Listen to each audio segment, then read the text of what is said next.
Que a graça e a paz do nosso Senhor Jesus Cristo estejam com a igreja dele nesta manhã e nos ilumine em toda a verdade através do Espírito Santo do nosso Deus. Abra, por favor, João capítulo 16. João 16, vamos do versículo 5 até o versículo 15, continuando na série de exposições no Evangelho segundo o apóstolo João. Capítulo 16. Vamos do versículo 5 até o versículo 15. Diz assim a palavra do Senhor, palavras de Jesus Cristo. Mas agora vou para junto daquele que me enviou, e nenhum de vós me pergunta, para onde vais? Pelo contrário, porque vos tenho dito estas coisas, a tristeza encheu o vosso coração. Mas eu vos digo a verdade, convém-vos que eu vá, porque se eu não for, o Consolador não virá para vós outros. Se porém eu for, eu vou-lo enviarei. Quando ele vier, convencerá o mundo do pecado, da justiça e do juízo. Do pecado, porque não creem em mim. Da justiça, porque vou para o Pai, e não me vereis mais. Do juízo, porque o príncipe deste mundo já está julgado. Tenho ainda muito que vos dizer, mas vós não o podeis suportar agora. Quando vier, porém, o Espírito da verdade, ele vos guiará a toda a verdade, porque não falará por si mesmo, mas dirá tudo o que tiver ouvido e vos anunciará as coisas que hão de vir. Ele me glorificará, porque há de receber do que é meu e vou-lo há de anunciar. Tudo quanto o Pai tem é meu, por isso é que vos disse que há de receber do que é meu e vou-lo há de anunciar. Queridos, existe um documento, um escrito, produzido por volta do século III, que é chamado de Credo dos Apóstolos. O Credo dos Apóstolos foi um escrito produzido para reforçar as convicções em verdades bíblicas fundamentais para a igreja. Quem sabe a maioria que conhece o Credo dos Apóstolos. Creio em Deus Pai Todo-Poderoso, Criador dos céus e da terra. Creio em Jesus Cristo, seu único Filho, nosso Senhor, o qual foi concebido por obra do Espírito Santo, nasceu da Virgem Maria, padeceu sob o poder de Pôncio Pilatos, foi crucificado, morto e sepultado, ressurgiu dos mortos ao terceiro dia, subiu ao céu, está assentado à direita de Deus Pai Todo-Poderoso, de onde há de vir para julgar os vivos e os mortos. Creio no Espírito Santo, na Santa Igreja Universal, na comunhão dos santos, na remissão dos pecados, na ressurreição do corpo, na vida eterna. Amém. Esse é o credo dos apóstolos. Porém, há uma parte do credo dos apóstolos que, quem sabe, ela é rejeitada, ou no mínimo é esquecida por alguns setores da igreja evangélica atualmente. É a parte do creio no Espírito Santo. Uma vez, uma professora de escola bíblica infantil passou uma tarefa para a classe. Falou assim, na próxima aula, eu preciso que vocês decorem o credo dos apóstolos, ok? Cada um decora uma parte. Na próxima aula, a professora vai tomar de vocês. Ok, chegou o dia da apresentação. A professora falou, então vai lá, pode começar. Aí um levantou lá e falou, professora, eu vou começar. Creio em Deus Pai, Todo-Poderoso, Criador dos céus e da terra. Ok, se sentou. Aí do outro lado da sala, uma menina levantou e falou, creio em Jesus Cristo, o seu único Filho, nosso Senhor. E se sentou. De repente a sala ficou quieta. E esse silêncio foi prolongando. E a professora falou, pode continuar. Próximo, vamos. Aí um aluninho lá no fundo falou assim, professora, desculpa, mas o menino que crê no Espírito Santo não veio hoje.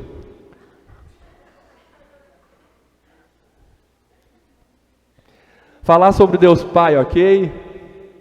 Falar sobre o Filho Jesus Cristo, ok? Mas falar sobre o Espírito Santo é para alguns, quem sabe, algo meio desconexo, algo meio sem sentido, algo meio irrelevante, mas nós não podemos pensar assim. Quem sabe alguns agem assim ou pensam assim porque não conhecem a terceira pessoa da Trindade, o Espírito Santo. Hoje, quem sabe, muitas igrejas estão vivendo aquilo que o apóstolo Paulo viveu em Atos capítulo 19, quando ele perguntou para os Efésios, ei, vocês receberam o Espírito Santo quando vocês creram? Aí os Efésios responderam assim, pelo contrário, nós nem ouvimos a respeito do Espírito Santo. Nós não conhecemos o Espírito Santo. Saiba que no Novo Testamento, e só no Novo Testamento, há a menção do Espírito Santo por aproximadamente 260 vezes. Por diferentes nomes, mas aproximadamente 260 vezes. E não somente no Novo Testamento, mas por toda a Bíblia, de Gênesis a Apocalipse, de capa a capa, há o ensino, a explicação, a manifestação do Espírito Santo. Gênesis 1, versículo 2. O que diz Gênesis 1, versículo 2? A terra, porém, estava sem forma e vazia. Havia trevas sobre a face do abismo, e o Espírito de Deus pairava por sobre as águas. Apocalipse, capítulo 22, versículo 17. O que diz? Lá no final. O Espírito e a noiva dizem, vem. Então toda a palavra está recheada de ensinos e de manifestações do Espírito Santo. Nós não podemos negligenciar o conhecimento a respeito do Espírito Santo, a terceira pessoa da Trindade. E o nosso Senhor Jesus nos ensina preciosidades acerca do Espírito Santo, como nós vamos ver nesta manhã. Quem sabe, por esse ensino nós vamos aprender um pouco mais. Você que já conhece, vai aprender um pouco mais a respeito da terceira pessoa da Trindade, ensinada, explicada pela segunda pessoa da Trindade, Jesus Cristo, Filho de Deus. Então veja como que Jesus lida com seus discípulos para abordar o ensino sobre o Espírito Santo. Versículo 5, vamos lá. Mas agora, eu vou para junto daquele que me enviou, e nenhum de vós me pergunta, para onde vais? Pelo contrário, porque vos tenho dito estas coisas, a tristeza encheu o vosso coração. Mas eu vos digo a verdade, convém-vos que eu vá. Porque se eu não for, o Consolador não virá para vós outros. Se porém eu for, eu vou-lo enviarei. Queridos, primeiro você tem que identificar qual é o termo que Jesus usa para se referir ao Espírito Santo nesse trecho? Consolador. Consolador é o Espírito Santo. É o Paracleto ou Paráclito, o Consolador. Mas nós precisamos recordar que neste momento em que Jesus está falando com seus discípulos, ele está, como você tem acompanhado a exposição, ele está saindo do cenáculo, ele está com 11 homens ali presentes, porque o 12º elemento saiu, quem? Judas Iscariotes, para fazer aquilo que ele foi designado a fazer. E Jesus, ali com seus discípulos, ele percebe que seus discípulos estão tristes, estão desapontados. Pela linguagem corporal dos discípulos, Jesus percebe que eles estão tristes, que eles estão com um semblante descaído, mas não somente porque ele percebe a aparência dos discípulos tristes. Mais do que isso, Jesus conhecia o coração dos seus 11 homens que estavam ali perante ele. Jesus conhecia o coração e sabia que o coração dos discípulos estava perturbado. Algumas horas antes, Jesus tinha dito para eles assim, em volta daquela mesa chamada triclínio: não se turbe o vosso coração, não fiquem com o coração perturbado como vocês estão agora, porque eu estou vendo. Então Jesus conhecia o coração daqueles homens. Os discípulos passaram de, quem sabe, muito empolgados, entusiasmados, muito felizes, quando, por exemplo, Jesus entrou triunfalmente em Jerusalém e houve aquela festa toda. E estava todo mundo alegre, contente, mas agora neste momento eles estão muito deprimidos, eles estão para baixo, eles estão desapontados. Mas por quê? Porque Jesus disse a eles algo que eles não esperavam. O que eles estavam esperando o tempo todo?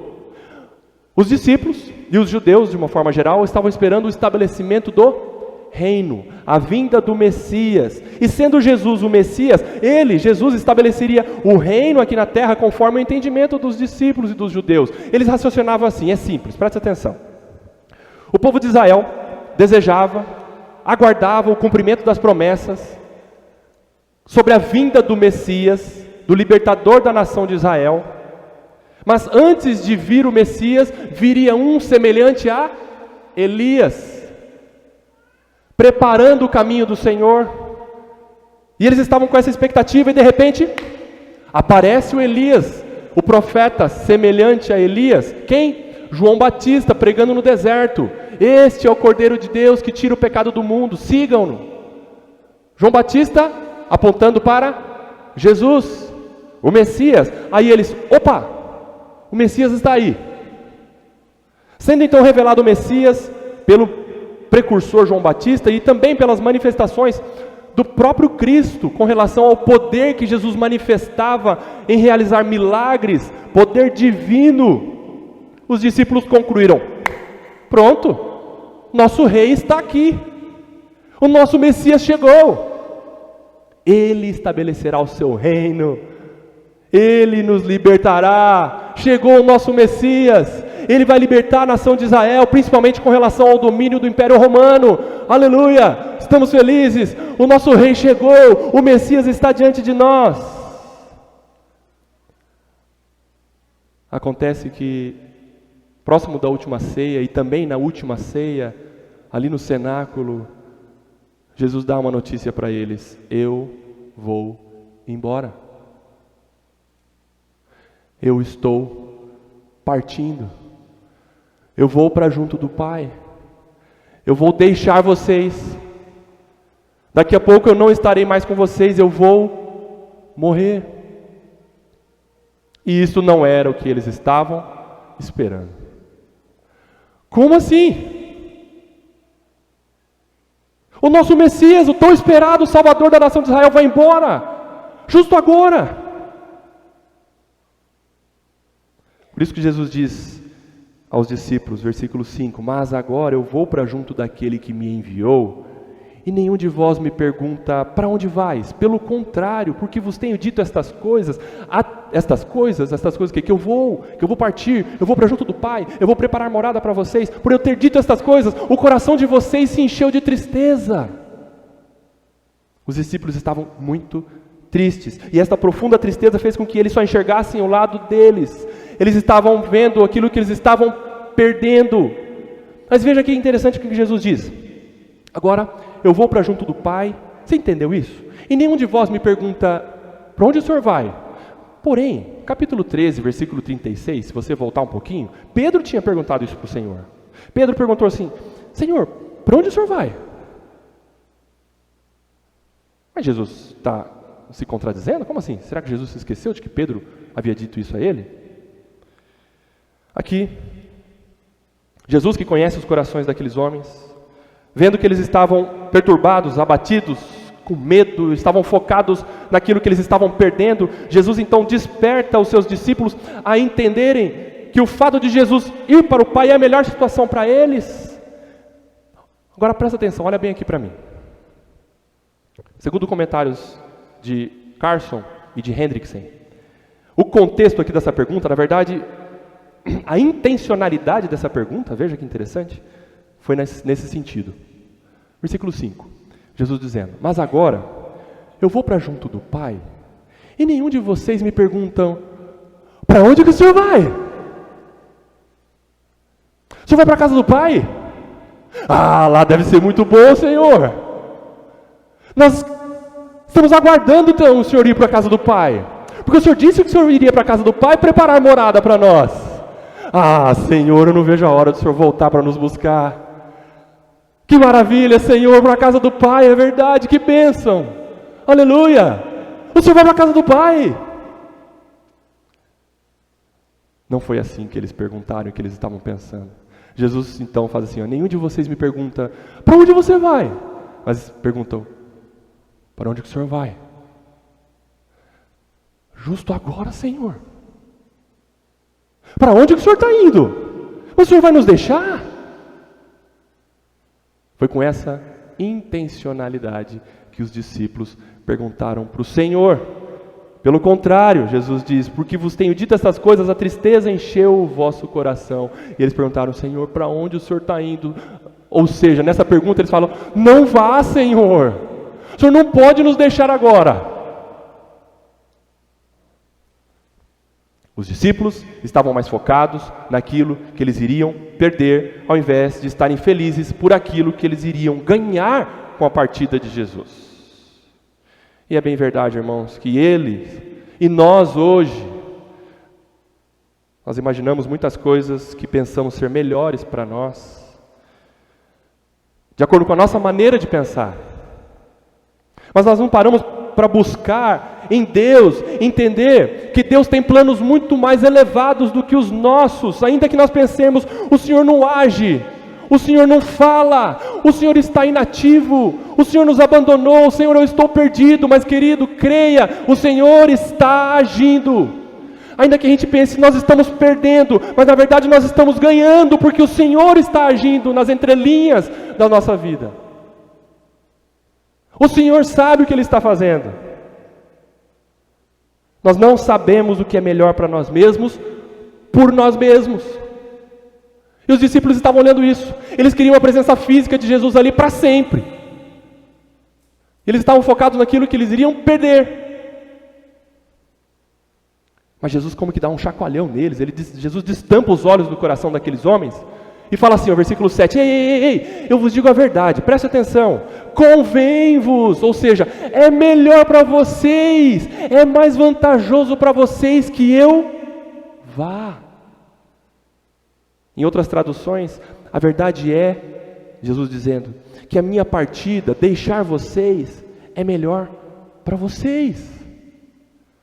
Mas Senhor, por que seria melhor não ter o Senhor? Mas por que, Senhor, seria melhor sem Ti?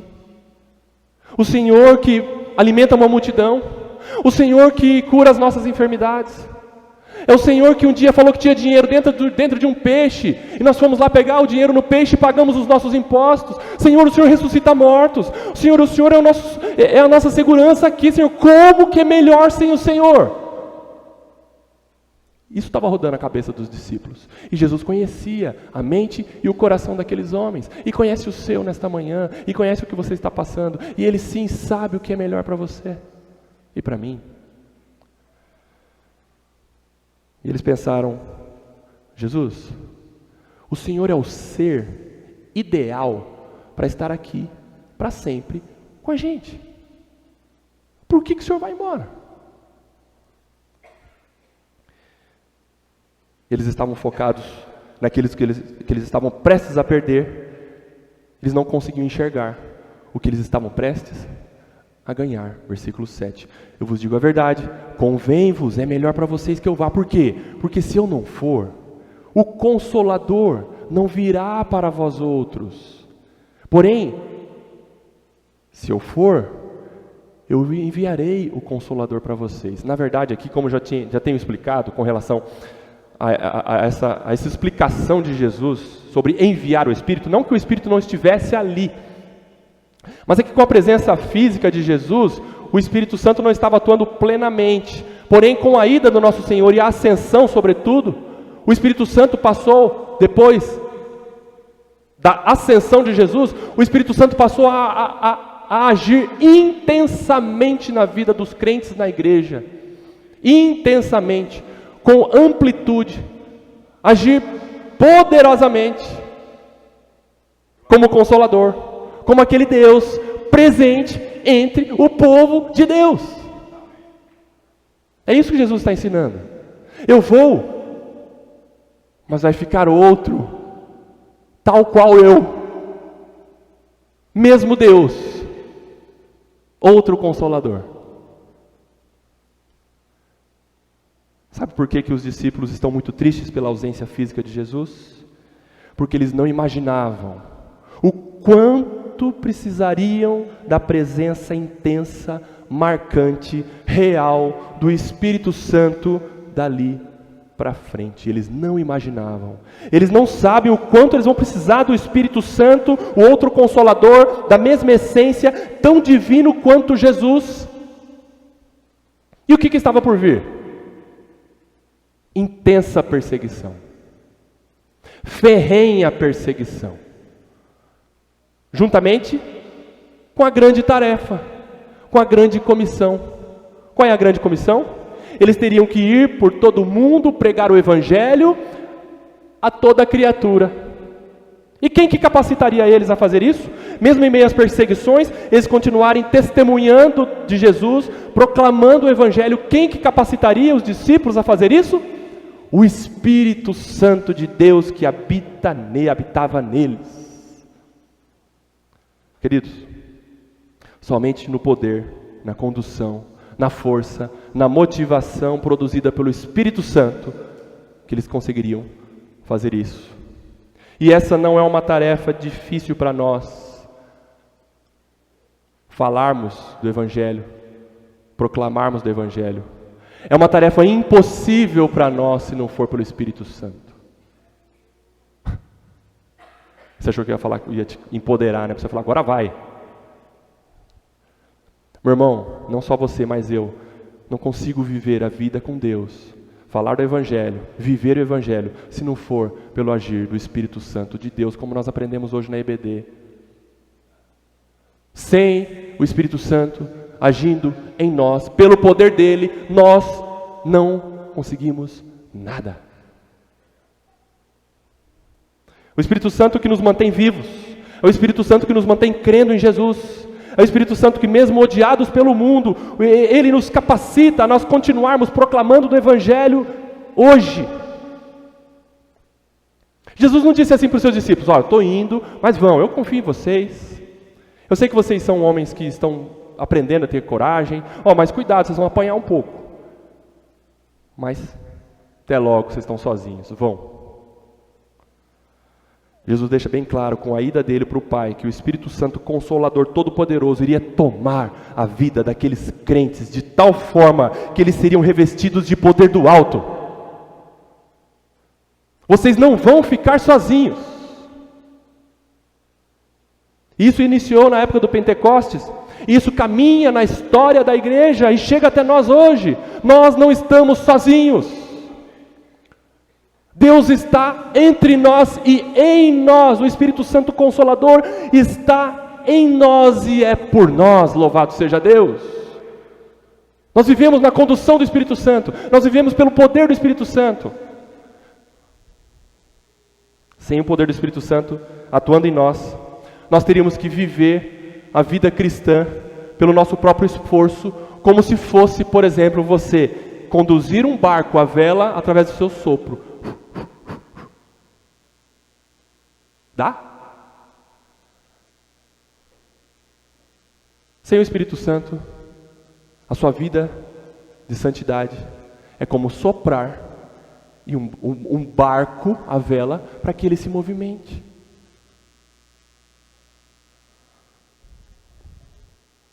Entenderam por que Jesus disse, então, convém-vos, é melhor que eu vá. Porque se eu não for, o Consolador não virá para vocês. Se porém eu for, eu enviarei ele para vocês. Agora, vamos entender um pouco mais sobre o ministério, a atuação do Espírito Santo, explicada aqui por Jesus a partir do versículo 8. Presta atenção lá. Quando ele vier, Jesus continua. Convencerá o mundo do pecado, da justiça, do juízo. Do pecado, porque não creem em mim. Da justiça, porque vou para o Pai e não me vereis mais. Do juízo, porque o príncipe deste mundo já está julgado. Veja que Jesus ele explica a atuação implacável do Espírito Santo, porém você precisa entender que esta atuação do Espírito Santo no mundo é para tirar do mundo aqueles que crerão em Jesus. Vocês se lembram que Jesus disse um pouquinho antes, no final do capítulo 15, que o Espírito testemunhará de Jesus no mundo, e esse testemunho de Jesus no mundo, eficazmente, é para dar vida àquele que está morto. O testemunho do Espírito Santo no mundo é para regenerar corações, é para convencer pecadores de que são pecadores e que precisam de Jesus Cristo como seu Salvador, para crerem em Jesus Cristo. Esse é o testemunho chamado eficaz do Espírito Santo no mundo. Porque é o Espírito Santo que faz pecadores se converterem, serem regenerados, crerem em Jesus Cristo. É o Espírito Santo que faz com que pecadores mortos como você e eu, outrora éramos, sejam chamados, sejam atraídos e dados ao Pai. Na verdade, dados ao Filho, como presente do Pai ao Filho. O agir do Espírito Santo no mundo. Você não estaria aqui hoje como crente em Jesus Cristo se não fosse pelo testemunho eficaz, salvífico, poderoso, regenerador do Espírito Santo sobre a sua alma que era morta, que estava morta. Pelo agir soberano do Espírito Santo. Jesus então explica que o Espírito Santo ele convencerá pessoas no mundo de que são pecadoras e precisam de um Salvador. Isso é o que o Espírito Santo faz. Ele mostra quão pecador você é, mas também ele mostra que há perdão de pecado e salvação pelo sacrifício redentor de Jesus Cristo, que remove a culpa do seu pecado. O Espírito Santo não só mostra como você é, mas ele mostra quem você precisa. Ele não somente te derruba, mas ele te levanta com a justiça de Cristo. Porque ele faz você crer em Jesus Cristo. Ele faz você descrer em você. Estou falido, Senhor. Estou perdido. Preciso de um rumo novo para a minha vida. Me ajuda. Eu tenho um Salvador. É de Jesus Cristo que eu preciso. Ele pagou pelos meus pecados, porque sem Ele eu não conseguiria, não teria acesso a Deus. É isso que o Espírito Santo faz. E saiba de uma coisa: a menos que alguém seja convencido pelo Espírito Santo de que é pecador, ninguém jamais admitirá que é pecador e que precisa de um Salvador. Ninguém por si mesmo, levantando num domingo de manhã, ímpio que fala: tive uma ideia, eu acho que eu vou ser crente.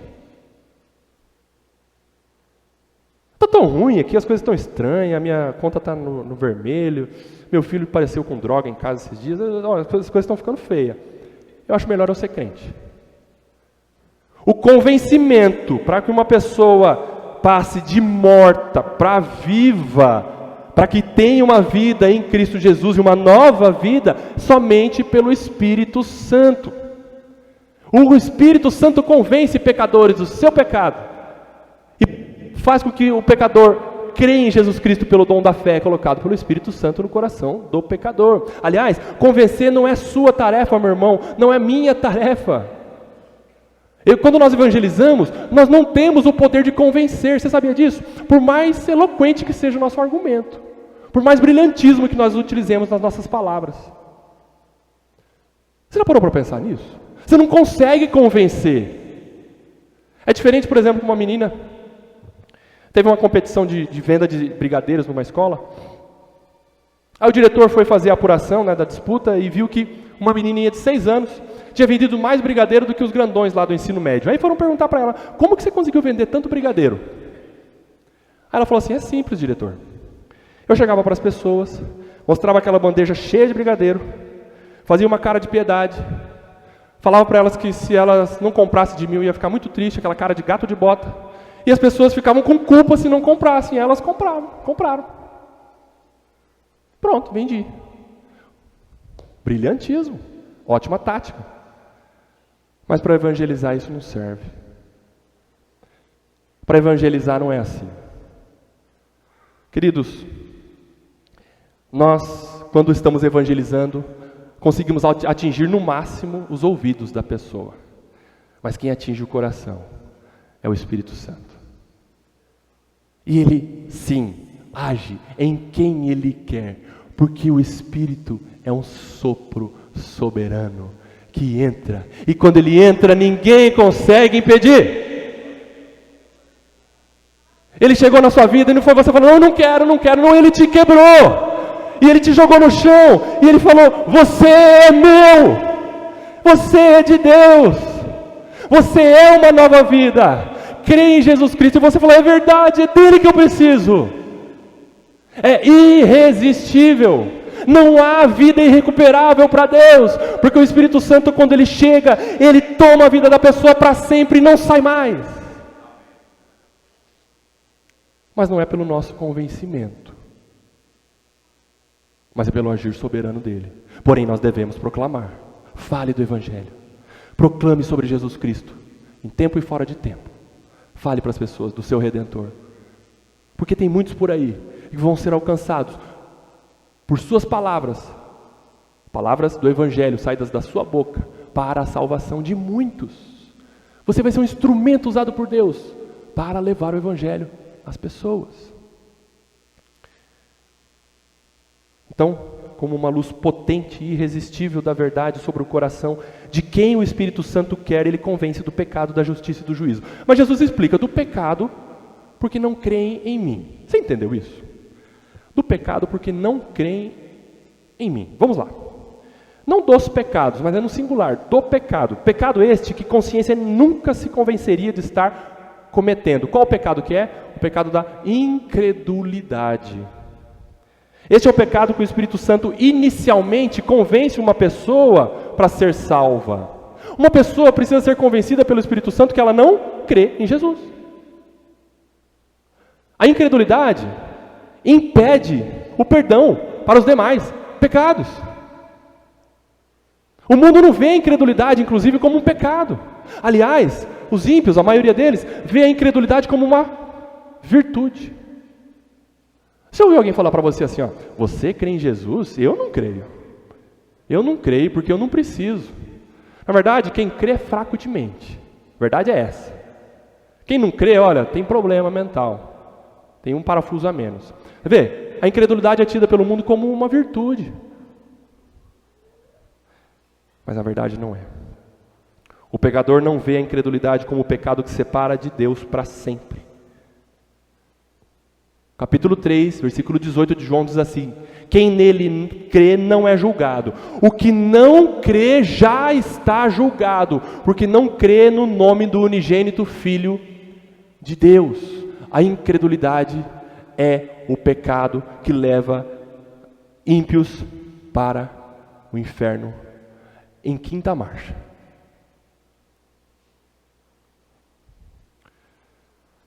Mas o Espírito Santo convence pecadores do pecado da incredulidade, vivificando essas almas, mudando os seus corações, abrindo os seus olhos, para que elas creiam em Jesus Cristo para serem novas criaturas. Então, entenderam?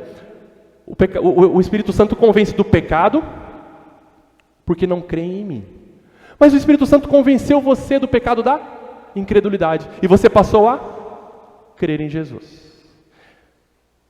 Outra tarefa de convencimento do Espírito: o Espírito Santo convencerá da justiça, porque vou para o Pai e não me vereis mais. O que Jesus quis dizer aqui?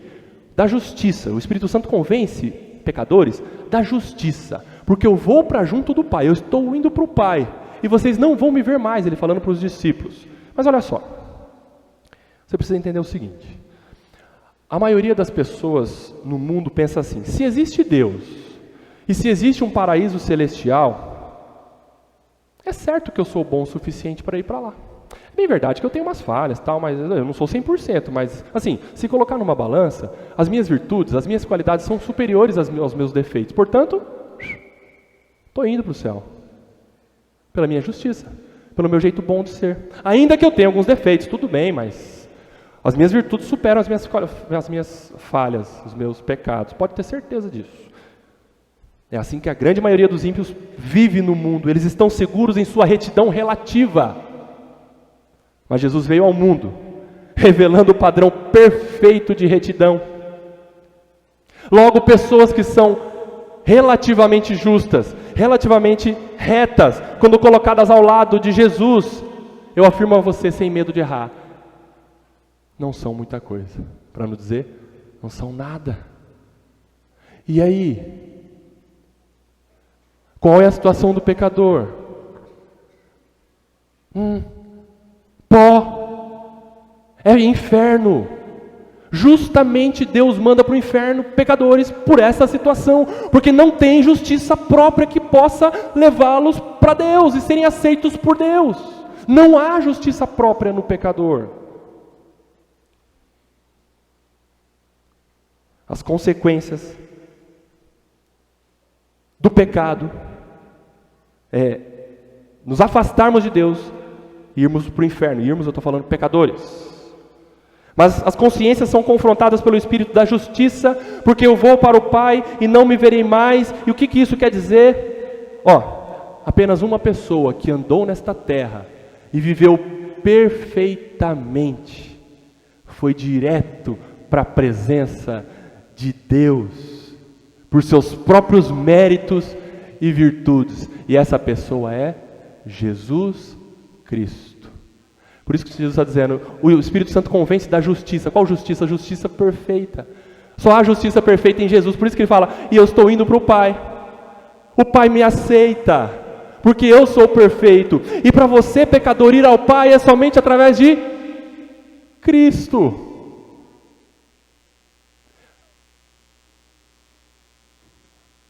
Cristo é o caminho para Deus, Cristo é o acesso para Deus.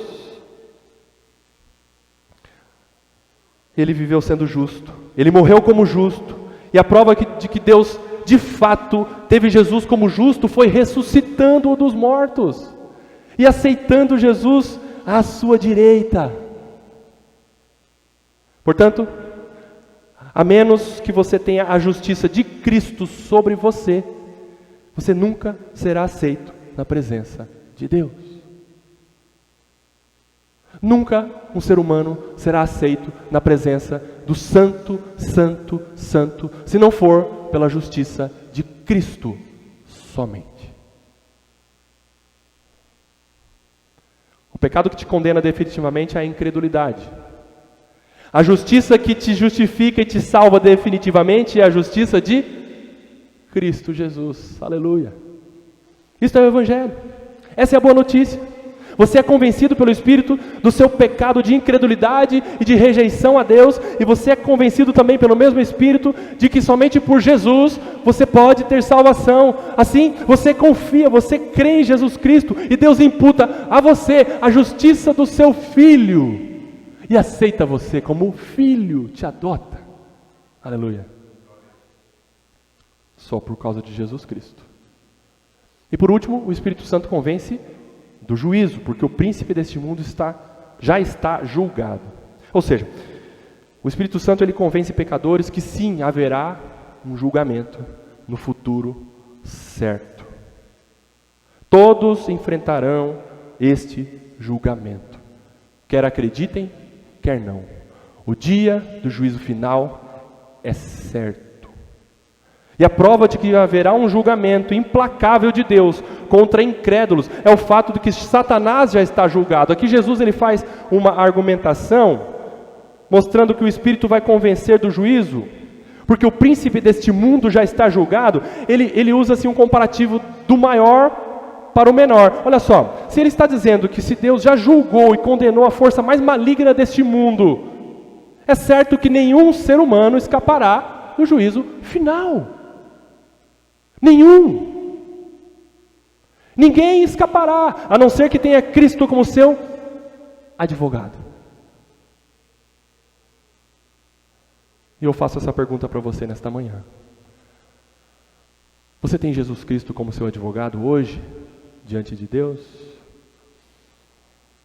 Melhor situação para você não há. Porque quem não tem Jesus como seu advogado hoje, naquele grande e temível dia, terá como juiz. Esta é a tarefa de convencimento então do Espírito Santo. Convencerá do pecado, da justiça e do juízo. E tenham certeza, irmãos, enquanto o mundo existir, sempre o Espírito Santo atuará nesse sentido, convencendo do pecado, da justiça e do juízo. Do pecado, da justiça e do juízo. Entra geração, sai geração, e o Espírito Santo soberanamente, atemporalmente, continua convencendo do pecado, da justiça e do juízo. Por fim, Jesus explica o ministério do Espírito Santo também com relação aos crentes. Olha só do versículo 12 até o final. Tenho ainda muito que vos dizer, mas vós não o podeis suportar agora. Quando vier, porém, o Espírito da verdade, o que Jesus fala? Ele os guiará. Jesus está dizendo assim, eu vou parar de falar coisas mais elaboradas para vocês. Eu vou parar de falar mais coisas complicadas para vocês. Mas vai vir o Espírito Santo, ele vai atuar. E ele vai conduzir vocês, guiar vocês a toda a verdade. O Mestre, o Espírito Santo, o aio, ele pega na mão dos crentes e nos conduz à verdade.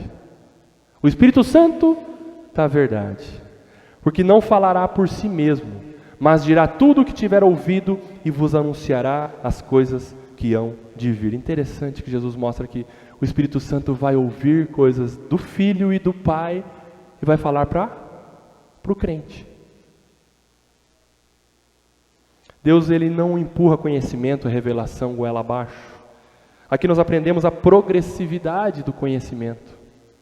É tão belo isso. Existe uma progressividade no conhecimento. Por exemplo, quem é novo na fé, não aprende a... Estou compreendendo tudo, inclusive que escatologia. Pensa Apocalipse é um livro tão fácil. Não.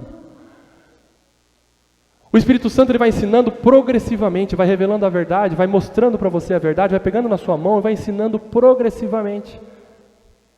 Por isso que há passagens na Bíblia que relacionam conhecimento com crescimento. 2 Pedro, capítulo 2, versículo 18, Pedro escreveu assim: cresçam, porém, na graça e no conhecimento do nosso Senhor Jesus Cristo. Você está crescendo no conhecimento. E quem está revelando isso para você? O Espírito Santo. Paulo também ele ora aos Colossenses, pedindo para que eles cresçam no conhecimento. Versículo 14. Ele me glorificará. Quem glorificará? O Espírito Santo glorificará o Filho, porque há de receber do que é meu e vou-lo-á de anunciar. O Espírito Santo revela Jesus para você. Tudo quanto, aí Jesus continua no 15, tudo quanto o Pai tem é meu. Por isso é que vos disse que há de receber do que é meu e vou-lo-á de anunciar. Agora presta atenção, Jesus está dizendo assim, ó, o Espírito Santo vai conduzir, vai guiar vocês a toda a verdade. Tudo que é do Pai é meu, e o que é meu, o Espírito Santo vai passar para vocês, vai ensinar vocês. O que em resumo Jesus está dizendo? O Espírito Santo vai mostrar Deus para você,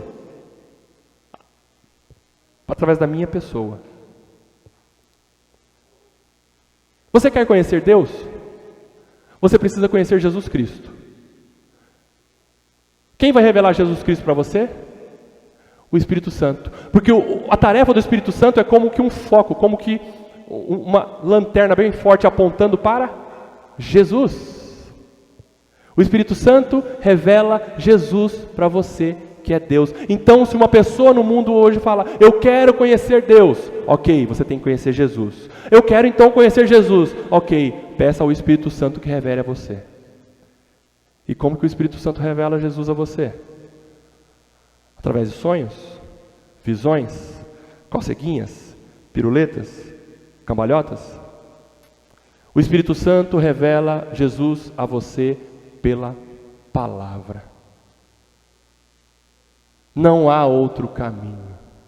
Porque o Espírito inspirou a Bíblia, inspirou homens a escreverem da parte dele aquilo que nós tínhamos que conhecer sobre Deus e Jesus. Ah, Rodrigo, fiquei desapontado com você agora, porque eu queria conhecer de outra maneira. Sinto muito, eu não posso criar isso para você, não posso mentir para você, não posso iludir você, que através de sonho, visões, coceguinhas, uma chuva caindo, a folha que está úmida, né, como o juiz olhou, aquela direção toda do Senhor. Mas a revelação de Deus para você, pelo Espírito Santo, é através da palavra. João Calvino ensinava isso. A palavra e o Espírito sempre caminham juntos, de tal modo que não podemos compreender a palavra sem o Espírito, nem saber o que o Espírito diz sem a palavra. Leia a palavra. Estude a palavra, como nós aprendemos nesta manhã na EBD. E peça a revelação do Espírito Santo, para você conhecer Deus pela palavra. Não há outro caminho. É a nossa segurança, inclusive. É Deus falando com você. Eu concluo então dizendo para você, fazendo perguntas a você: você está perdido? Você está triste? Você está com medo? Você está desapontado? Você está meio desconcertado com alguma coisa está estranha aqui dentro? Eu estou com tristeza, sabe, Rodrigo? Eu queria chorar, mas eu não sei por que eu quero chorar, mas eu queria chorar. Eu estou com incertezas, eu estou com perturbações, mas eu também estou com alegrias, eu estou com regozijo, eu estou com motivação. Queridos, é o Espírito Santo que nos guia em todas essas circunstâncias. Ele está em você. Deus em você. Você crê nisso? Você crê na presença e na atuação marcante e real do Espírito Santo no mundo e em você? Amém. Ele te guia em toda a verdade. Ele é poderoso. Maior é aquele que está em nós, o próprio João escreveu isso, do que aquele que está no mundo. O Espírito Santo está em você, meu irmão, minha irmã, creia nisso. Ele te sustenta em todas as circunstâncias. Portanto, eu quero conduzir você em oração, pegando emprestado algumas palavras de Jó, capítulo 42. Eu vou falando, você repete essa oração para nós encerrarmos o sermão desta manhã. Espírito Santo, bem sei que tudo podes, e nenhum dos teus planos pode ser frustrado. Eu te conhecia só de ouvir, mas agora os meus olhos te veem. Por isso me arrependo e me abomino no pó e na cinza. Perdoe-me, Espírito Santo, por não confiar em Ti. Tome a minha vida por completo. Encha-me e me guie a toda a verdade por todos os dias da minha vida. No nome de Jesus, amém.